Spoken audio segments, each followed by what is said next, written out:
దేశవ్యాప్తంగా మే 3వ తారీఖు రోజు నీట్ ఎగ్జామ్ని 22 లక్షల మంది విద్యార్థులు కోటి ఆశలతోని కఠోర దీక్షతోని కఠోర శ్రమతోని పరీక్ష రాస్తే రాసిన నీట్ ఎగ్జామ్ కూడా బీజేపీ కేంద్ర పెద్దల నిర్లక్ష్యంతోని మోడీ నిర్లక్ష్యంతోని ఇవాళ 22 లక్షల మంది విద్యార్థుల జీవితాల్ని బుగ్గిపాలు చేసినటువంటి బీజేపీ కేంద్ర ప్రభుత్వం దీనికి బాధ్యత వహించాలని కూడా మేము డిమాండ్ చేస్తా ఉన్నాం.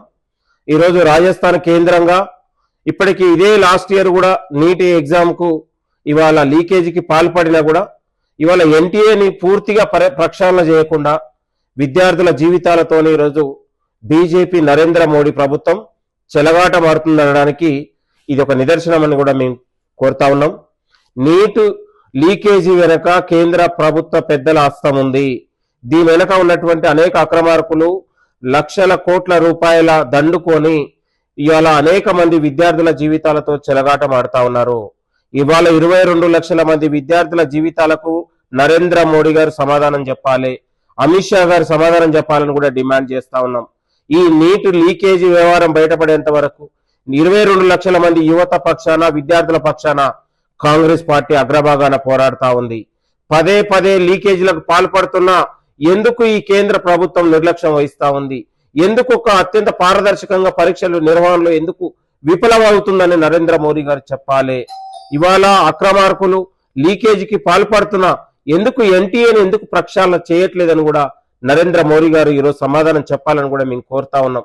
ఇవాళ విద్యార్థుల జీవితాలతో పదే పదే చెలగాట మారుతూ ఇవాళ నరేంద్ర మోడీ అధికారం వచ్చిన నాటి నుంచి నేటి వరకు దాదాపు 89 సార్లు పేపర్ లీకేజీలకు పాల్పడుతున్నా కూడా ఈ పరీక్ష నిర్వహణలో ఎందుకు బీజేపీ కేంద్ర ప్రభుత్వం ఫెయిల్ అవుతుందని కూడా ఈ సందర్భంగా సమాధానం ఇవ్వాలి. ఈ దేశ యువతకు విద్యార్థులకు నరేంద్ర మోదీ గారు బీజేపీ కేంద్ర మంత్రులు క్షమాపణ చెప్పాలని కూడా డిమాండ్ చేస్తా ఉన్నాం. విద్యార్థులకు న్యాయం జరిగేంత వరకు కాంగ్రెస్ పార్టీ పోరాడుతా ఉంది. ఈ లీకేజీలకు పాల్పడుతున్న ఎంతటి వారైనా కఠినంగా శిక్షించాలని కూడా కాంగ్రెస్ పార్టీ డిమాండ్ చేస్తా ఉంది.